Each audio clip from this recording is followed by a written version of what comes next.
take something from it.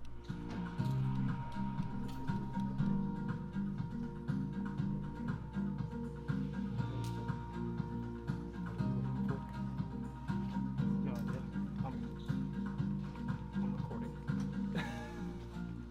So many of us care about making our world a better place, but we're not sure how to go about doing it. That's why I wrote Find Your Fight. It's my lessons and the lessons of so many others in their stories about how they went about doing it. You can do it too. Read Find Your Fight, and you'll find something in it that will make you a more effective activist.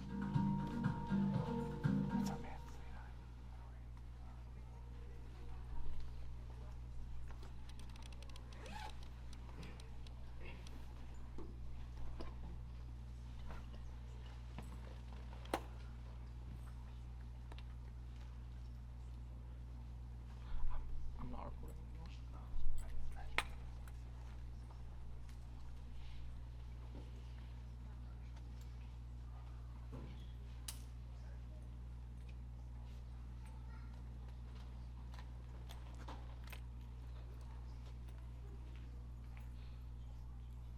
You know what's funny? I actually am recording. So you guys should definitely screenshot that.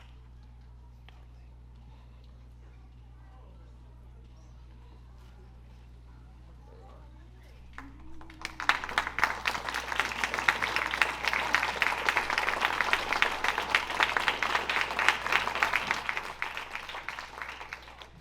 Stage and everything.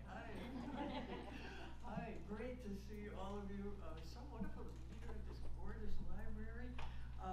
Welcome to this very special event during the 11th year of the Bentonville Film Festival. Anybody been here the other years? Yeah, we love the support that we get from this community. It means so much to us. You have no idea. So today we have the privilege of hearing from a remarkable individual whose work has profoundly impacted various realms of social justice and inclusion. Jay Rudderman, and he is the president of the Rudderman Family Foundation. He has been a steadfast advocate for disability rights and a very transformative voice in reshaping narratives within the entertainment industry. And he has a new book called Find Your Fight, Making Your Voice Heard for the Causes That Matter the Most. And it is more than just a guide, it's a call to action. Drawing from over 3 decades of experience, he is offering invaluable insights and practical strategies for anybody that's looking to really get involved in social activism. And now, to lead today's conversation, I'm going to introduce Madeline Ginono. She actually runs my institute, and we are going to enjoy a very interesting and thoughtful conversation. I hope you enjoy it very much, and let's have Madeline and Jay come up.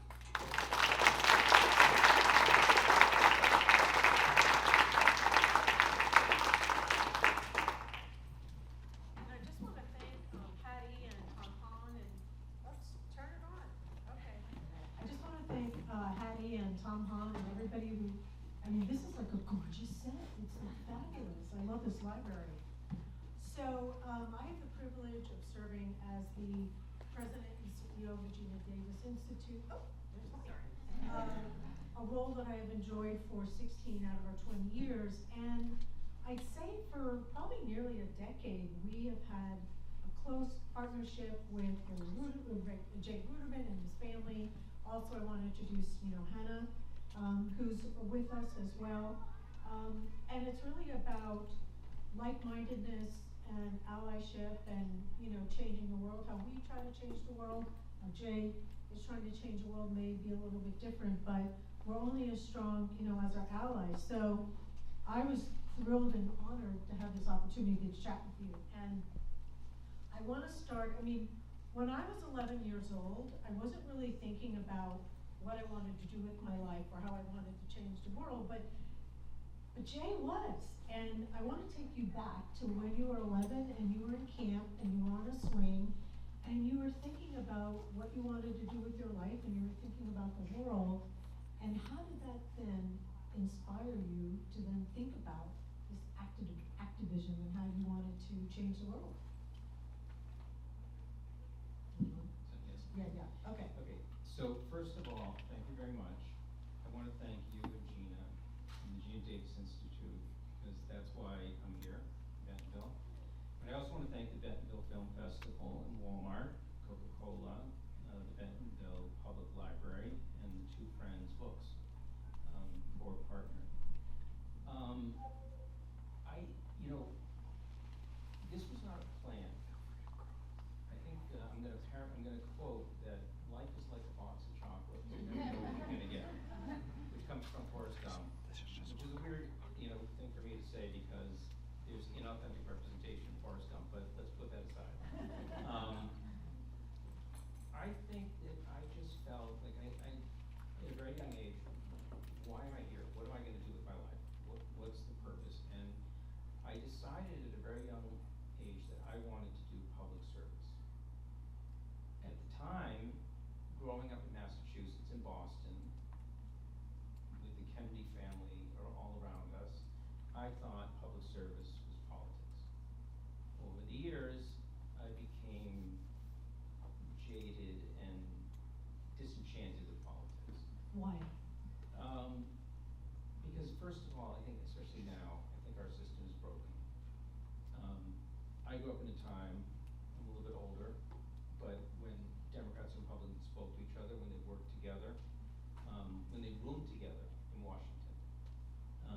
Now, they don't speak to each other, and it seems to be a business about fundraising, constant fundraising, and attacks, and I don't think that that's what public service is about. So advocacy and activism, I think, has always changed the world. And if you look at people who've made real change over the course of history, they've always been activists. And so it wasn't planned, but that's where I ended up. And so, were you in politics and then went into law, you were in law, and then you went into politics, and then you said, all right, this is not working for me? Yeah, and I think I said, I can do something better. It took a while. It was a process of saying, how can this happen? Because my mind wasn't there. I wasn't thinking like, oh, I can get involved as an activist and I can actually have, someone once said to me, and I don't want to belittle anyone in Congress, but someone said, listen, the impact that, we've been involved for years, and I've been involved in disability rights and inclusion of people with disabilities in our society. And the impact that you can have as an activist internationally can sometimes surpass a member of Congress. So I just, I gradually got into that area, and then the book is sort of like, it's not only my stories, it's sort of dozens of different activists and how they came from all different walks of life, and they were thrown into activism by mistake. They didn't choose it, it chose them. So one of the things you talked about, you said I've always been in love with activism, I can't get the word right today. The biggest lesson is persistence, to care deeply about an issue and stick with it. And so when we think about that, and then you had a personal experience with disabilities in your family, did those two things come together, and is that how you started to get this idea of where you wanted to lean in terms of advocacy? So I had some very valuable advice from a mentor when I started to get involved in activism. And he said, if you really want to be effective, you have to go narrow and deep. You have to choose your issue, and you have to know a lot about it, and that has to be your issue. And I've always believed in persistence. That's something that my dad taught me. I remember, I was very young, handing me a quote from Calvin Coolidge, which is in the book, about, I'm going to paraphrase right now, I'm not going to get it exactly, but we can read it from the book, saying, talent is not enough, genius is not enough, position is not enough, persistence and persistence alone will lead to success. So I've always believed in hard work, and I think hard work is how you become successful. And so with that, did your advocacy start with kind of disability rights? You talked about how you saw a lot of segregation and otherness and discrimination, is that kind of where it started for you? So again, disability became something very personal to me on many different levels. I myself consider myself a person with disabilities. I was born with scoliosis. I dealt with depression. My father developed a disease and passed away from a rare condition called alpha-1 antitrypsin, where he lost his lung capacity over 10 years. My son has ADHD. My nephew has autism. So disability, was all around me. And when I started to get involved in disability, disability was being dealt with by society as segregation. Segregated housing, sheltered workshops, separate schools. And when I began to get involved, first of all, I've always believed in justice and inclusion. And when I was beginning to get involved, I was advised by people who said, listen, inclusion is the way to go. That is the future of people with disabilities. That they can choose where they're gonna live, they can choose their partner, they can choose where they're gonna work, they can choose to be part of school. And that was something that I truly identified with and went with. And so, one of the things, you talked about is, finding that passion, going deep, and then also this book is really like a blueprint and a roadmap, for anyone. What was the first thing you did? Like, how did you actually get involved? What did you do? And how old were you at that time, if you don't mind my asking? So, like I said, it wasn't planned. I went to college, I went to law school. I was an assistant district attorney for 5 years. I got involved in politics. I worked in politics, I managed campaigns. And then I think the first thing I did is, my dad turned to me when he was older and said, listen, I really want you to run our foundation. I think that you in the family are the person that is very caring about others.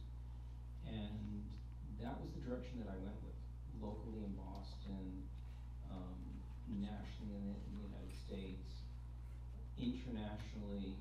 I just came back from Malawi, in which we have a program in Africa.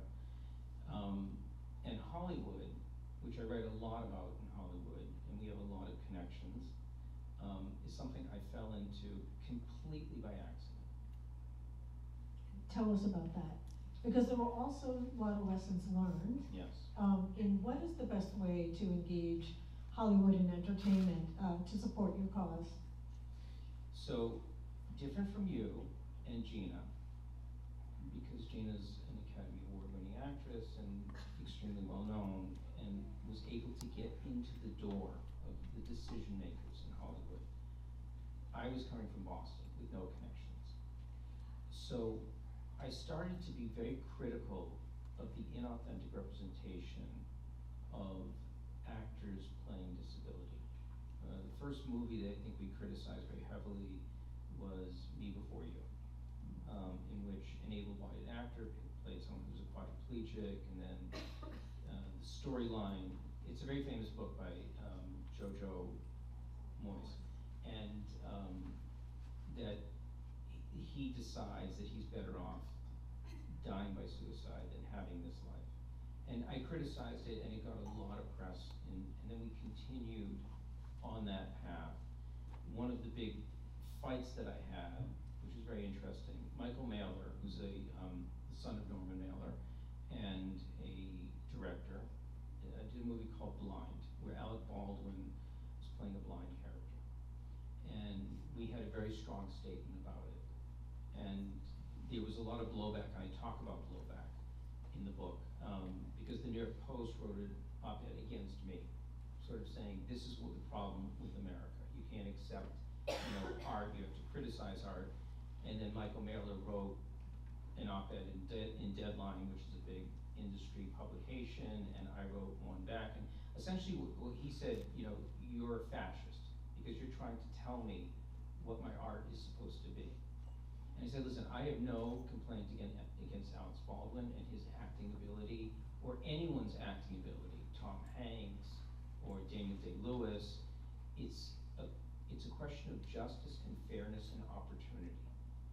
And that was the issue, that people with disabilities were not given the opportunity to represent themselves. And it's happened for many groups. The foreword to the book is written by Octavia Spencer. And she said the first time that she saw someone like herself on TV was when she saw the Jeffersons. And so it's very important that, you know, people from different walks of life see themselves authentically portrayed. And I remember very clearly there was an op-ed there was an article in the LA Times, and the reporter wrote how Hollywood can become more inclusive. And he covered every single group, you know, African Americans and Hispanic, LGBTQ, and then Danny Woodburn and I, who is an actor. Tell him a little about Danny, because he's a comedian, he's a great actor. Many of you will remember Danny Woodburn because he played Kramer's friend in Seinfeld. He's a little person, and he's also an activist on disability rights. And so he and I wrote, we contacted the LA Times, we wrote an op-ed, and the reporter got back to us and said, you're right, I left out disability. And so many conversations with the media to try to educate them. And then I was influenced by you and Gina, because I remember talking to Gina and saying, you know, we should be out there criticizing, you know, inauthentic, you know, representation. And she said, oh, no. That's not how I do it. I have the meetings internally. And then we switched.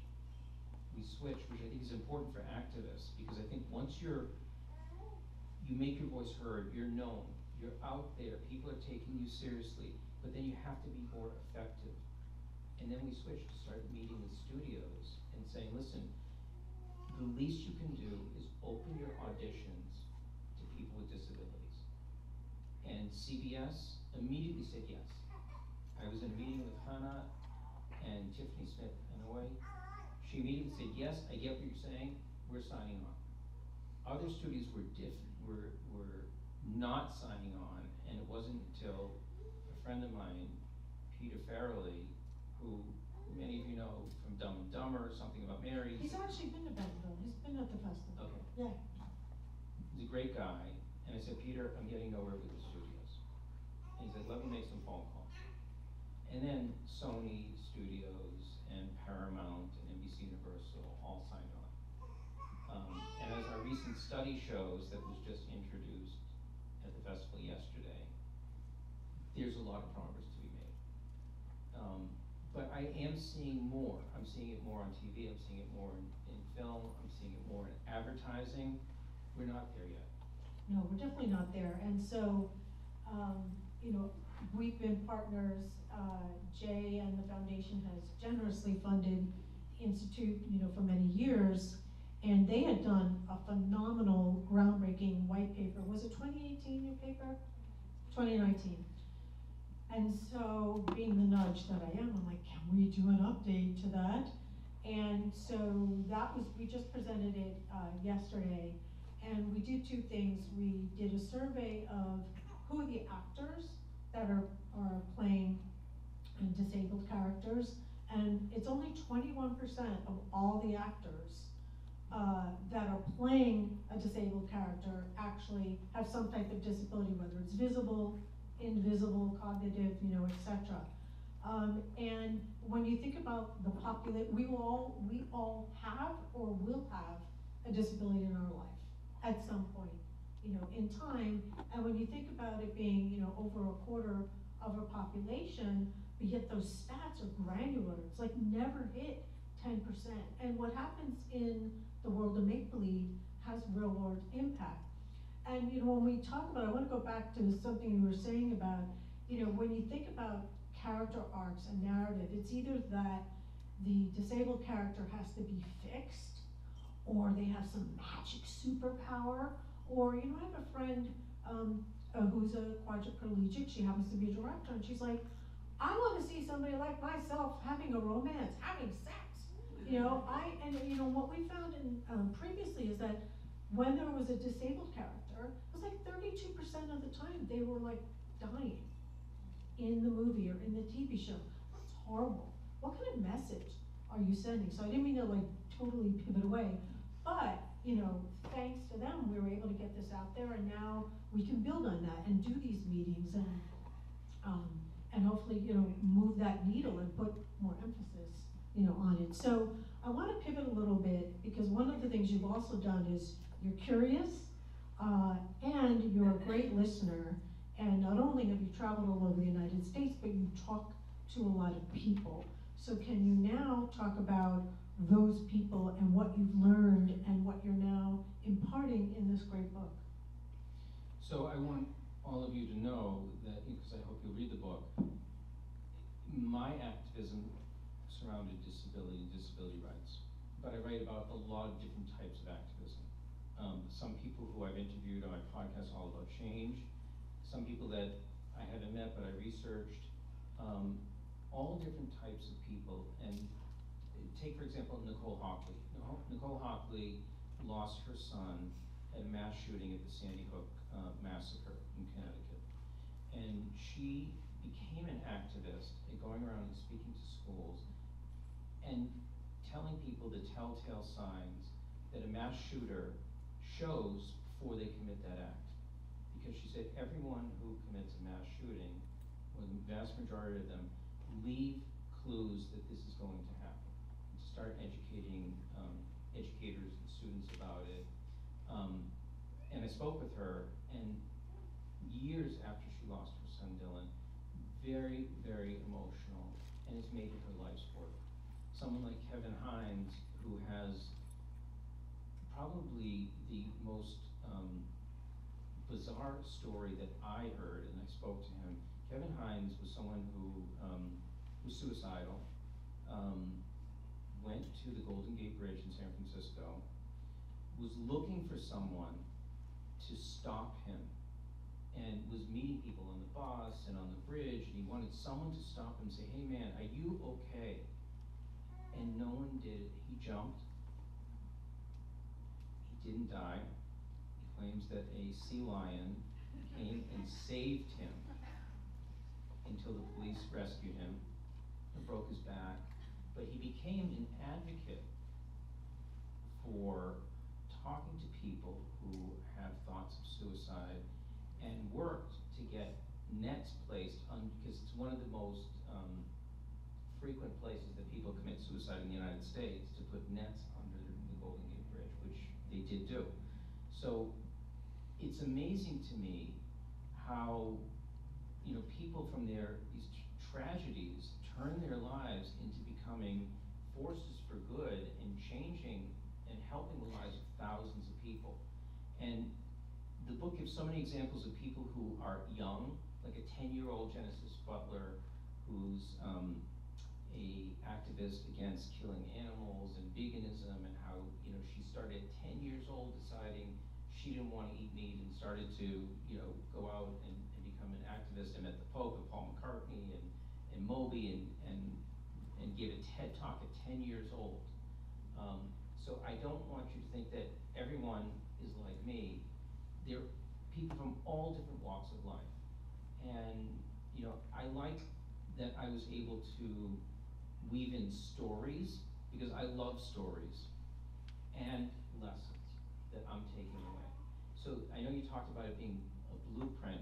I don't think someone has to read this book and say, this is exactly how I have to be an activist. But I think everyone who cares about something in the world can read the book and say, yeah, I can take something away from that can help me start my journey to trying to improve my community, my state, my country, the world. And so we want to allow enough time for Jay to sign books and ask your questions, but shameless promotion, he also has a phenomenal podcast, which is free, and I would hope you could talk just a little bit about that, because it really brings all this to life. The podcast is called All About Change. it's all different people who are activists, some that are known, some like Gina Davis or Octavia Spencer, some who are not known. Right now, I put out an episode with Noor Pahlavi, who's the granddaughter of the Shah, based on everything that's happening in Iran right now. So many different people, and they all come from different walks of life, and they all have different types of activism. And what the common thread that pulls them together is they're all activists. And the problem with activism is that we think about our own activism. So, you know, I could have written a book about disability rights, but I think the issue of activism is how we, as private individuals, can do something to change the world. And I think it's important. I think it's the most important thing that we can do. I agree, and it also builds community, so I wanna make sure we have enough time for Jay to sign books, so I think we're gonna move to the next section, and thank you all, and I hope you all get your book signed. Thank you.